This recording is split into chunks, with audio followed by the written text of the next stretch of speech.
Good day, everybody. Welcome to another edition of Fighting Peaches. My name is Etienne Marcel Portut, or E. Marcel Portut, and I'm the Sports Inquirer. And thank you for joining us for this latest edition of the Fighting Peaches. We're going to recap Georgia State football's 36-32 home victory over the Vanderbilt Commodores that took place on September 15th.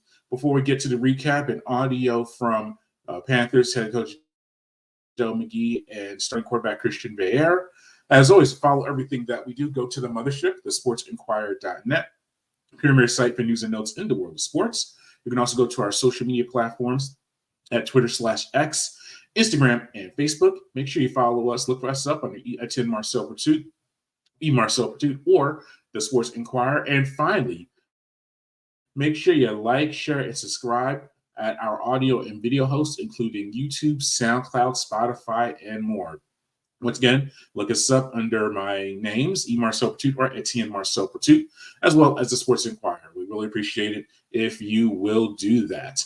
All right, so I was at the contest a few days ago when Georgia State was able to defeat Vanderbilt 36-32. Interesting contest on a personal level.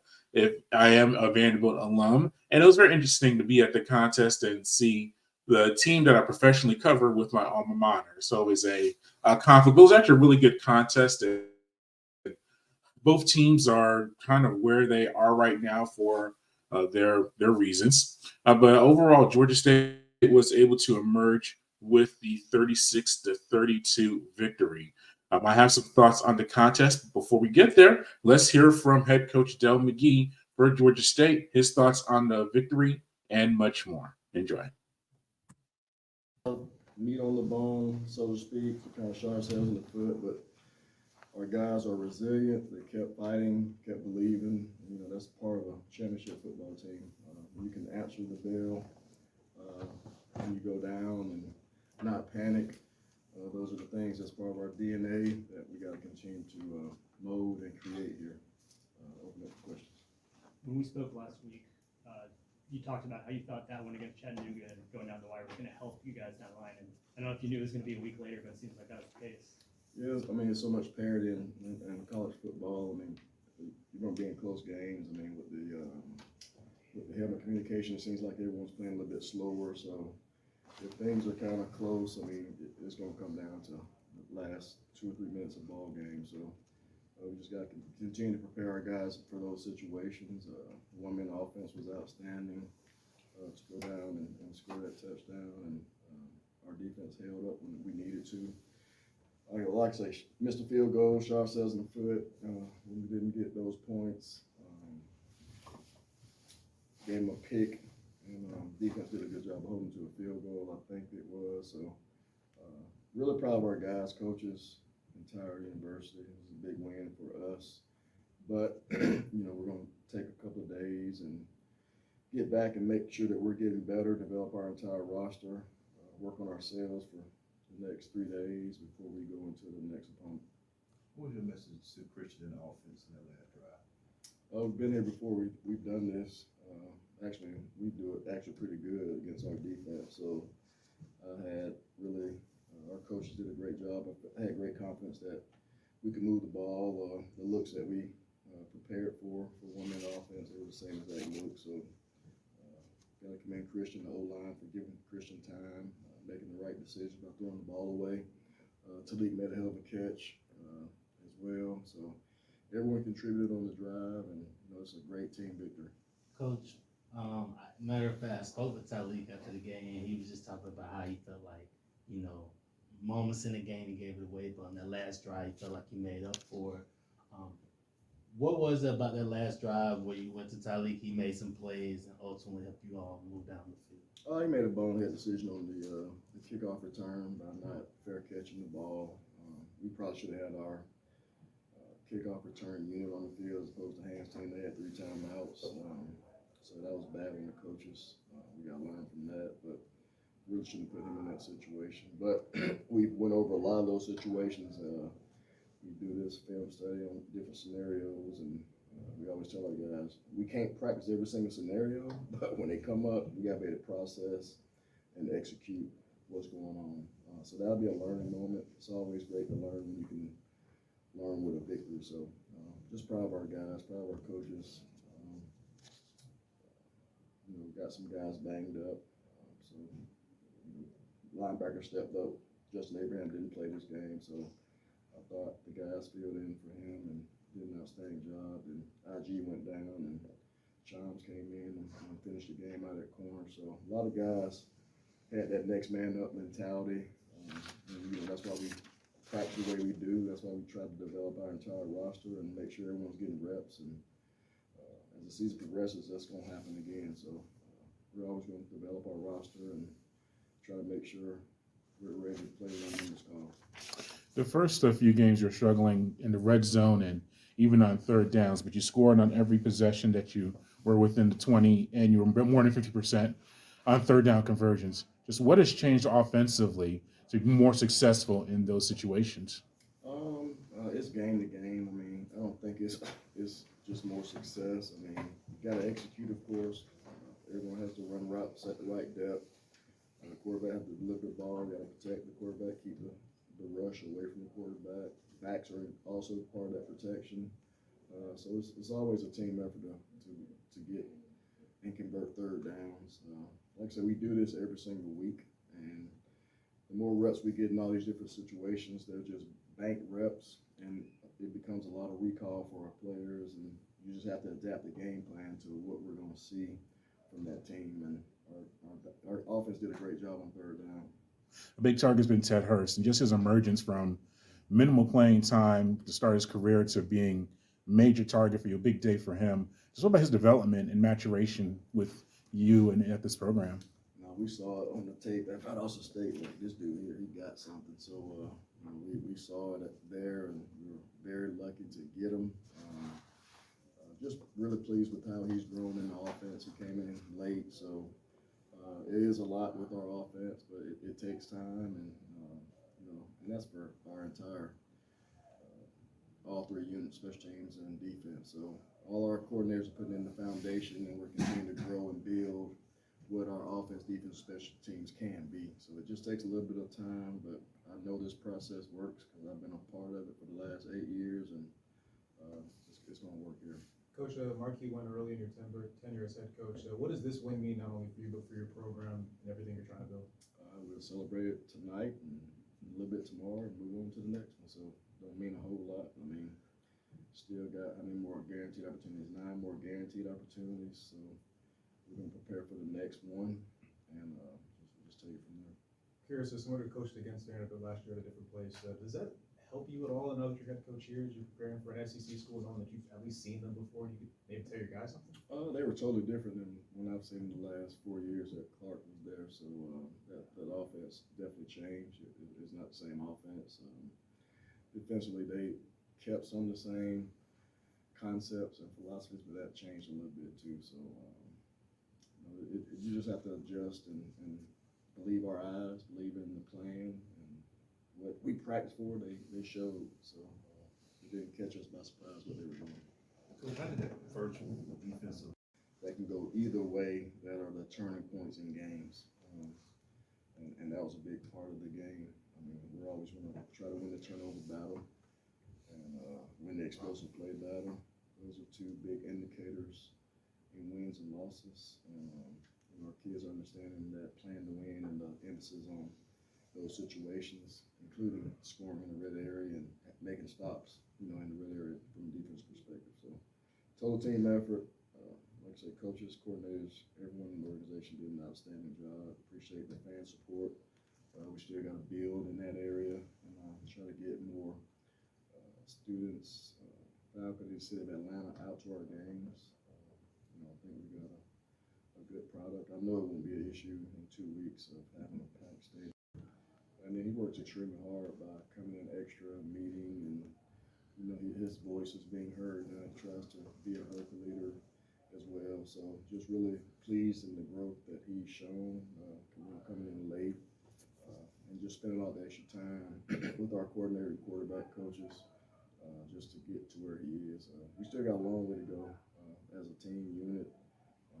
It's a lot of growth to be made, and that's what this bye week will be, just be about us working on ourselves, developing our other members of our roster on our 2s and 3s to get them ready to play, because it's a long season and injuries are part of the game, but we're always a next man up mentality, and we're not going to create excuses when guys go down. The expectation is for whoever plays got to step up and play.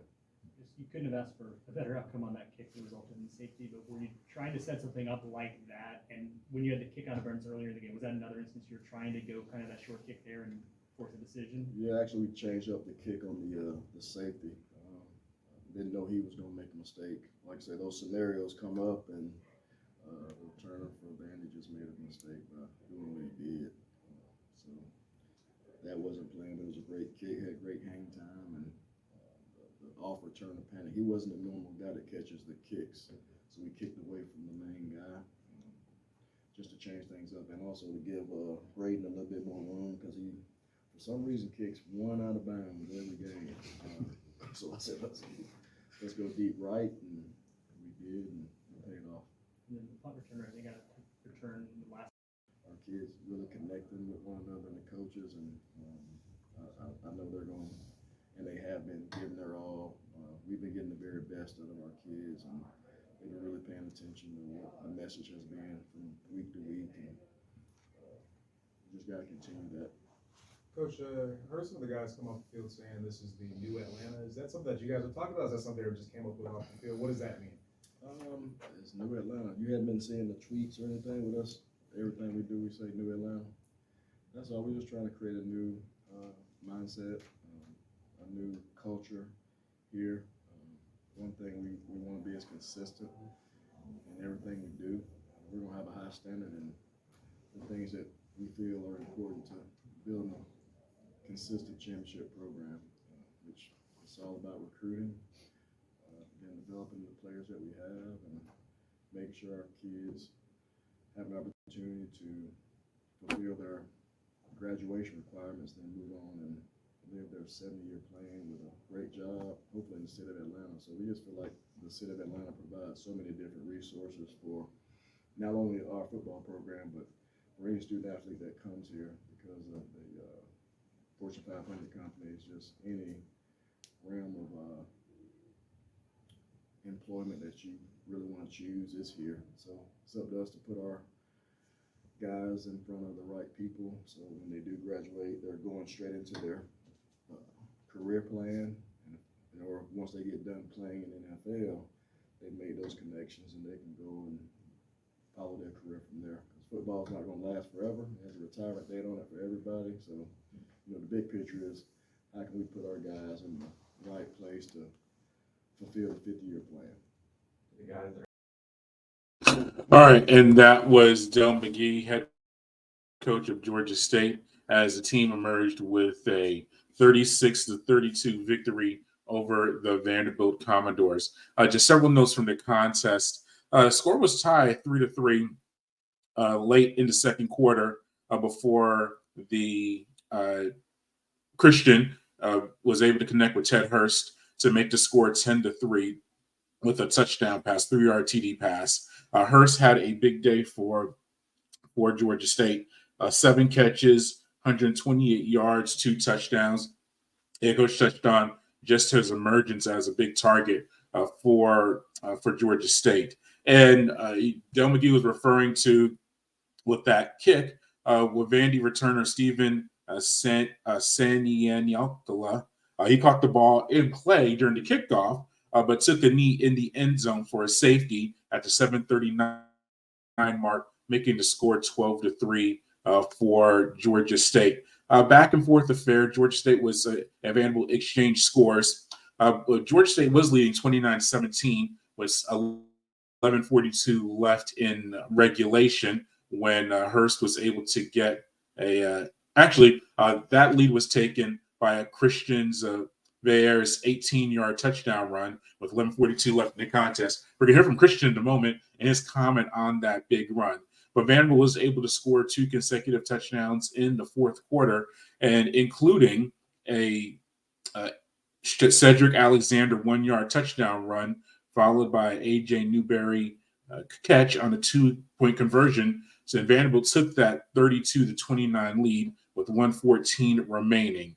Hurst was able to get that big touchdown catch, 25-yarder down the left side of the end zone with 15 seconds remaining to give Georgia State that 36-32 lead, which ultimately they held on for the victory. So those are some of the plays that were being referred to by Coach McGee, recapping the contest. And we do have Christian presser coming up right now.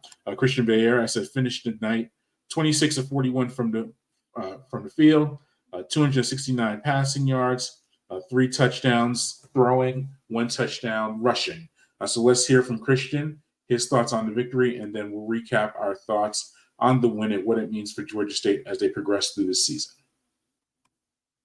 That's a pretty significant win individually and for the program. Just overall thoughts on it. No doubt, yeah. I'm just so proud for everybody. I mean, blood, sweat, tears that we put in, and just a short amount of time that this team has been together, and for us to pull this off, it feels good. You know, we're on the right trajectory, so I'm super happy.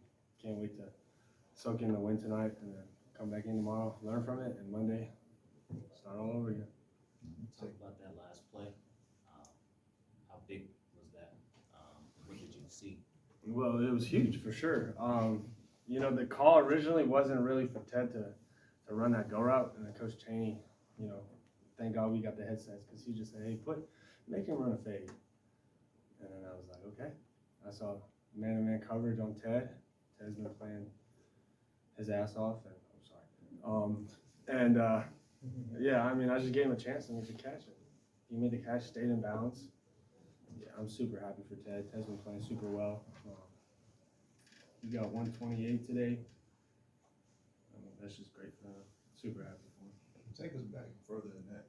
At the beginning of the drive, you coming off the sideline, you just scored. What's your mindset and what are you going through to take the team down the field? Yeah, I mean, for me, it's like there's a lot of confidence that goes into that situation because we've practiced it so much. I think during camp every day, at the end of practice, when everybody's tired, when it's probably, 95, 98, probably 105 on that turf, and we're like, hey, we got 36 seconds and you got to go 70 yards and score, and you got 1 timeout. And we've repped so many situations that I was like, hey, we're down. I forget how much we were down by, but I think we're down by 3. So to me, I was like, hey, you don't got to do nothing crazy because if we get a field goal, it's overtime. If we get a touchdown, great. So I think everybody just felt so comfortable because we've repped it so much. I mean, we've worked on it so much in practice, and the plays that we ran, I mean, you'll see we ran the same play like 5 times in a row, but we executed it when it counted, and that's why you practice those situations because they show up in a game and you capitalize and you do your job. So. You got across midfield there pretty quick. When did it flip in your head to like we're going for a tie here possibly to where we weren't shooting distance here? Oh, I was scoring the whole way down. My mentality was let's go get a touchdown, let's end the game. Back in my mind though, I was like, don't do anything crazy because at the end of the day, once you cross that 50 or cross that 40, I'll say like you're in field goal range, you're good. And I think it was that catch Talik made coming across the middle. I think that got us in field goal range. So right there, I was like, okay, settle down. And I think the next play is only through the touchdown. So maybe I'm wrong about that. But once I crossed that line, I was like, I'll be a little more aggressive for sure. We saw your mobility on that touchdown run down the middle. Did it just open up? It looked like it just from the press box just opened up for you, and that lane was there for you to take. Is that what you saw down there? Yeah, I mean, there's no like really universe in practice where I pulled that ball and run for what I did. But just the way they played it, you got to read the ML line scrimmage. I think they brought, I think they were on an overload front. They brought, field dog, and I mean, I just saw his eyes were locked in on the running back, and I was like, shoot, like I've got to pull this or else he's gonna get tackled. And Talik was blocking his ass off down the field and was able to score. So that felt good to show off a little athleticism. I still got something in me. So. Was that celebration planned, or where did that come from? Yeah, so on Thursday, I think I asked the quarterback, because we were all talking about, like, what would you do if you, like, scored a touchdown? And then I asked everybody, like, what should I do? And I think we all came up with, like, you should do that. So I was like, just joking around, never thinking it's going to happen. And then it happened, and I was like, well, I got to pull it out. Like, this is the time to do it. So, yeah. How important is it to have the work that Brock did in that running game to help you out? Can you say that again? How important was it Brock had over 98 yards on the ground, and then y'all had 157 yards rush. How important was that for y'all in the game? Super important. I think, we came in at halftime and Coach McGee told us, he's like, whoever wins the rushing battle in the second half is going to win this game. And I think we had, 56 going into halftime, and we ran for 100 in the second half, it sounds like. So, when you're able to run the ball, it just opens up everything in the pass game. And I think right now we have a good identity of, we can run the ball. I feel like we ran the ball well the last 3 weeks. Obviously, you can't, win every single down in every run play, but I feel like we're pretty efficient. And just to have that as a quarterback is great because it gives you options in the passing game. You feel more comfortable when you drop back. It's just great. We're playing great team football right now. So. One of Brock's runs, you actually became a blocker. And that take me back to that play because he cut it back towards the right, and you were right there and threw your body in there. Yeah, well, that's why you carry out your fake because you never know what's going to happen. He might cut it back and you become a lead blocker. So I'm probably going to look real bad on film because I really whiffed on that block and didn't do much. Probably gave Freddie an extra 5 or something, but yeah, I got to work on those fundamentals this week in practice. But yeah, it feels good to get out there, get one for sure. Mm-hmm. What does it mean for this program to get another Power 5 win? It's been a while. It's huge. Isn't this our second Power 5 win program? Second SEC win. Yeah, second SEC win. It's great. For Coach McGee, this team, we're on the right trajectory, and I think this game just proves that. Georgia State's going to be a problem for the next couple of years. So it feels really good. Whether we beat Vanderbilt, whether we beat Chattanooga, win's a win. It always feels good. Speaking of the Chattanooga win, we were talking after that game about how, we just had a sluggish start. We started off slow. This game we started off fast, and then we had to keep the momentum on it. Talk about where your defense was and what their play means to you after just a night like this. Yeah, absolutely. I mean, it's like you said, Chattanooga, we came out slow, and we knew that this whole week of practice, and we were like, we can't do that again. So we came out real hot this week, felt real good, and I think our defense just played really well. I think my interception down there when we were, we might have been on the 20-yard line. I think, that kind of put the game in jeopardy. I think if I don't throw that interception, it won't be as stressful as the finish. But, our defense, they played their balls off. I think, at the end of the day, it wins a win. Whoever scores more points wins the game. And I think, Vandy did a good job those last 2 drives for them to go down and score. I think on offense, we didn't really do a good job with 4 minutes left on the clock to, run the ball. I thought we were running the ball good the whole game, and then we just couldn't execute on that part. But, yeah, I'm really proud of our defense. I think they always play hard. They always give us a good challenge in practice. So a lot of respect for those guys for sure. And shout out our scout team defense too. Those guys get us ready during the week. I mean, during the season, that's really what matters. So those guys really put the real effort in for sure. I love hearing you break down X's and O's. Do you remember what happened on that pick? What you saw, and yeah. Can you break down the coverages? Yeah. So we ran this big shift with bringing a running back in, putting him out, and then we motioned the tight end out, and we were, we ran the play earlier in the game where we tried to throw a screen, but I think I handed the ball off, and then we just felt like they were biting a lot and being real aggressive, so we were like, here, we're gonna fake the screen and then have a vertical down the seam and a vertical down the sideline. And to me, I was expecting that. He really became the strong side back of the way formation was. I thought he was going to really bite down into the box, and Stretch was going to be wide open. I think I got caught up, pump faking, and then my eyes went to Stretch instead of going to the area. And I think I would have seen him and just progressed on, probably throw it away or just check it back down to the back. So I think that's just me having bad eyes on that play, and it cost us. You never know when. You always got to have good feet, good eyes, and good decision making. And right there, I didn't have good eyes. And that's what happened. So.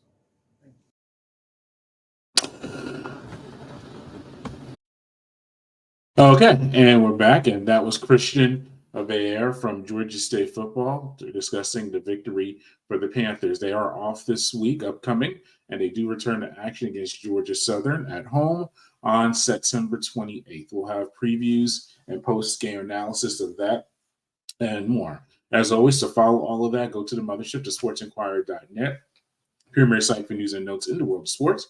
You can also go to our social media platforms on Twitter /X, Instagram, and Facebook, and make sure you like, share, and subscribe our content on our audio and video host at YouTube, Instagram, and Facebook. Until next time, good fight, good night, and be safe.